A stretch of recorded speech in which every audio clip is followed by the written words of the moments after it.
Hello everybody and welcome back to Typical City. Phil Foden has caused a bit of a stir, mainly because of Gareth Southgate's comments yesterday, which were interesting. I've seen a lot of City fans kick up a fuss and raise their concerns about Southgate's understanding. Now, I'm not here to get involved in the debate between whether Southgate in or Southgate out. I think there is some part of me that wants to give him another chance, another tournament, because I know that's going to stir up a lot of you, and quite frankly, I'm not bothered. I'm here to give my opinion.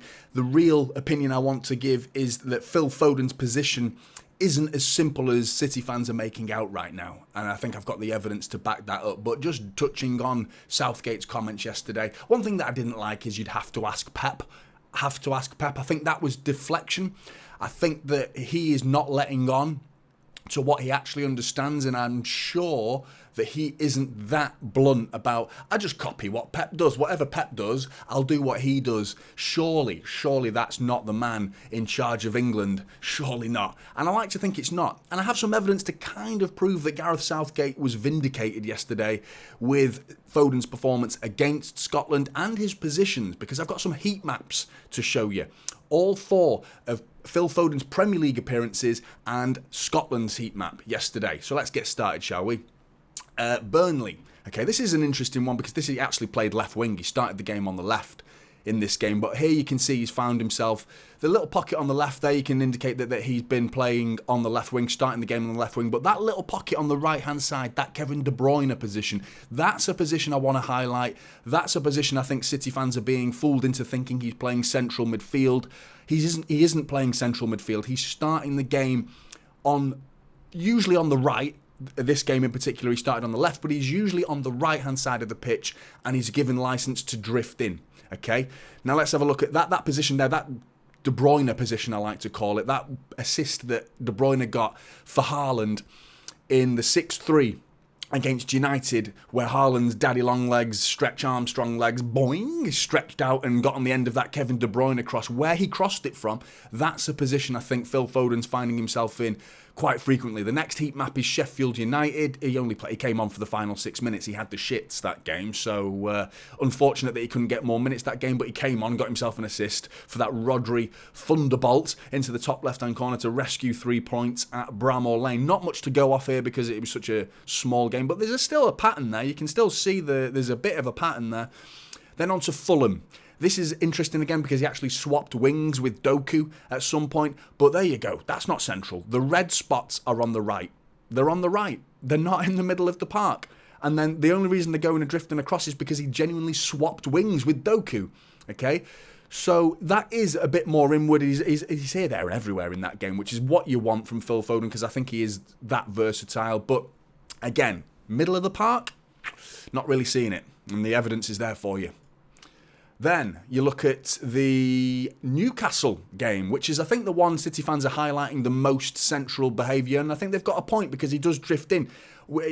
Some of the red marks find themselves in the middle of the park, but there is still 2 bigger ones that are out on the right, which is an indication of that he starts on the right and he's given the freedom to drift inside. This game was the game that highlighted to me that Kyle Walker is overlapping Phil Foden at every opportunity, and I think that's what is even more interesting is the biggest red spot is in his own half. He's coming to collect the ball off the defence and playing out from the back, which is good, but there was obviously a tactic there to nullify the Tonali and Joel Linton and Guimaraes in the midfield. Phil Foden was bypassing them and collecting it deeper in that game. But there you go. You can see he is playing central a little bit more, but still big red marks on the right-hand side. Now, Scotland. Let's have a look at that. That's pretty central to me. To be honest, that big red spot is that Kevin De Bruyne spot that I was highlighting before. That's where he's obviously got his goal up in the middle, and then he is on the right. There isn't much drifting onto the other side of the pitch, I'll give you that. But Jude Bellingham's heat map was interesting. I'm not going to put up every single player's heat map. I am going to put Grealish's up in a minute because I want you to see what an actual wide player does under Pep Guardiola. And there is some misunderstanding about Phil Foden's role right now. He isn't playing centrally. He's playing on the right who drifts in. And there's a reason for that. And the reason is to give Kyle Walker the space to overlap him. Right now, we're seeing Kyle Walker bombing it down that right wing. Right now. And here we saw it again. How did Phil Foden score his goal? Kyle Walker overlapping, whether it was a shot or a cross, Phil Foden was in the middle of the park to score that goal. And that's Phil. And you saw Gareth Southgate's interview at the end of the game. He had a little wry smile, didn't he? Like, hey, there you go. Proved you all wrong. And I think he did to somewhat. I think he did. The comments weren't great. I'll give you that. Saying, like, you'll have to ask Pep, I think that triggered a few City fans into thinking, oh, he's just relying on Pep. He's just a copycat. Even if he is, it's not a bad person to copy. And with regards to Phil Foden's position, he's there. He's playing centrally, and he's tucking in. The biggest red spot is in that De Bruyne spot. Then the second red spot is right in the middle of the pitch, right in the middle, and all the other drifts of yellow going out on the right. The only difference is, compared to City, he hasn't got the license to switch wings. That's the only difference. Okay, but he's on the right, drifting into the middle. So I think it was a lot of nonsense coming out from a lot of City fans yesterday, talking about Phil Foden's position being in the middle of the park. Because I've given you the evidence. The evidence is there for all to see. And I wanted to highlight it because I think it's reasonable to think that Phil Foden isn't playing right through the middle. He's finding himself in those positions situationally and circumstantially, those moments in the game where he finds an opportunity to drift into the middle, and he's making the most of those opportunities. And he did exactly the same for England yesterday, in which a game, the first half, by the way, was one of the most one-sided performances I've ever seen from an England side. We battered them in the first half. But I'm not here to debate whether Southgate in, Southgate out, because I do think he's making some horrible selections in terms of Maguire, Henderson, things like that. Players that are bang out of form, not playing for their clubs. Calvin Phillips playing for England doesn't make much sense to me because he's not playing for City. But this is about Phil Foden. I'm talking about Phil Foden, not Gareth Southgate. And Phil Foden's position there is pretty similar in an England shirt. Now, I wanted to highlight you Jack Grealish. Now, Jack Grealish, that is what a wide player looks like. And there is two wide players in the City team right now in terms of their position. The two wide positions, not players, the two positions, they're different. When you ask Bernardo Silva, Phil Foden to play on the right, they are given the license to drift in. And you can see from this Jack Grealish heat map versus Newcastle, he is fixed. He's got chalk on his boots out on the left wing, up and down that left wing, but he's not coming in. Very rarely does he find himself in the middle, little glimpses into the middle of the park, but predominantly in that left wing attacking third position. Roles reversed for Bernardo Silva and Phil Foden. They're given a license to drift in. And there's a reason, and it goes all the way back to the defence, and it's because of Gvardiol is not coming forward as a defender. He is tucking in as one of the three when we have the ball. Three being, it could be Gvardiol, Diaz, and Akanji, and Kyle Walker. He's given that freedom to bomb it down that right wing, and that's why we're seeing Bernardo Silva tuck in. We saw Phil Foden tucking in exactly how we did for England. And these are positions that I think City fans need to be aware of. There is clearly a new tactic this season involving Kyle Walker heavily and his overlapping role. It's new. It's a new system, and I think City fans are being conned into think Phil Foden's playing central midfield. He's not. He's almost getting out of the way of Kyle Walker rather than just fixated in the middle of the park. That's not his role. He is coming out on the right. That Alvarez's goal, for example, against Newcastle, that was Phil Foden picking it up on the right, and he cut it inside from the right wing into Alvarez for all the space for him to drill it in the top left-hand corner. He isn't playing centrally, but one thing I will say is that this guy should be starting every single game. Definitely with Kevin De Bruyne's absence. Absolutely with Kevin De Bruyne's absence. The quality on show from Phil Foden is unquestionable. It's technically England's best player, without a shadow of a doubt, really. I mean, Bellingham is up there, of course, but Phil Foden is just special. He's got that magic spark, the way he cushioned that ball from Kyle Walker's cross-come shot, and he just cushioned it beautifully into an empty net, but he made it look easy. The one thing that bothers me is first of all, before I go on to what bothers me, I do want to highlight that I think Phil Foden will eventually graduate, let's say, into the middle of the park more than the right wing, where he could potentially start in the middle and not start on the right and drift inside. Because I've spoken to Pep Guardiola, and that's not me making up shit.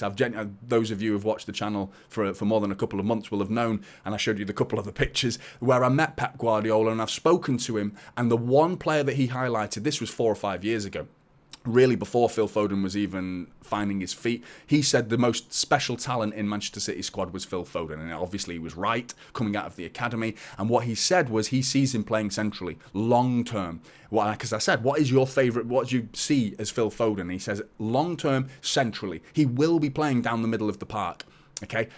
Guaranteed. Right now, he's got the versatility and he's got the competition in the middle of the park that makes it difficult for Phil Foden to cement his position in the middle of the pitch. I think eventually he will drift inside, learn the game a little bit more. And the fact that he's so versatile is just another bow, isn't it? It's another bow for City. It's just fantastic for us. It's brilliant that we have this versatility. Now, what bothers me is I don't want the club and I don't want Pep Guardiola to abuse Phil Foden's love for Manchester City, because I don't think he's been starting enough recently. I know he didn't play against Sheffield United because he had the shits, which is unfortunate. But for me now, he's starting every game. The way he fizzled out at the end of last season as well. So you blend the end of last season into the start of this season. He's picked up again. But the end of last season, I like to think that wasn't him at his best. And when I say abuse his love for the club, is because he's such an avid Manchester City fan, which isn't always proved to be the case when it comes to loyalty. Just ask Cole Palmer, who's chosen his own career over his love for Manchester City. That's up to him. That's not a diss at Cole Palmer. That's up to him. He wants to get minutes. Fine. You've got to go elsewhere for them because you weren't good enough to play at Manchester City and get the minutes that you're craving. Phil Foden is. It's a different conversation with Phil Foden because he is, and I just don't want City, the club, to undermine him with wages that aren't up to the standards of other players, knowing that he'll accept it because he's just so happy to play for Manchester City. I know that he's obviously a City fan. I just don't want Pep to abuse that, and think, I'll drop him today because I know he won't kick up a fuss. I don't need to manage his ego. I don't need to worry about that because he's just going to play when I ask him to, and he'll put in 10 out of 10 effort every time I ask him to, regardless of whether he's played the last 3 games or not. I hope that's not the case. I don't think Pep would do that, in truth. I really don't think he'll do that, in truth. But he started 3 Premier League games this season, got himself 3 assists, 3... let's have a look at three key passes as well, 1.9 dribbles per game as well, which is fantastic. So started off really well, just get a couple of goals to his name. I think, to be honest, you could almost double those assists had Erling Haaland taken his chances in that Newcastle game, because Haaland was given stuff on a plate from Phil Foden, and he could have a 5 or 6 assists to his name already had Haaland taken his chances. But keep doing what you're doing, Phil Foden, and those assists are going to easily get into the double figures this season. And I think Phil Foden this season is on course for double figures in both the goals and assists column. But one thing I did want to highlight is he's not playing centrally right now, out and out. I know people are thinking he's playing attacking midfield. He isn't. He isn't playing attacking midfield. He's drifting inside, and I just wanted to highlight that, and I've given you the evidence. I hope you can take this evidence and understand it a little bit more. Hopefully it's helped you understand Phil Foden's role. I know it helped me understand, because I had to go and study it, and you can all go and get this information. It's readily available for you, so you don't have to just use your eyes for every little bit of information. You can get this information yourself. I just wanted to put it in a nice little video for you to understand, and that's why you should like and subscribe to Typical City, because I've done the hard work for you. Enjoy the evidence that I've given you, okay? Like and subscribe. Typical City is the channel, and I'll see you in the next one. This is Typical City now, holding up silver.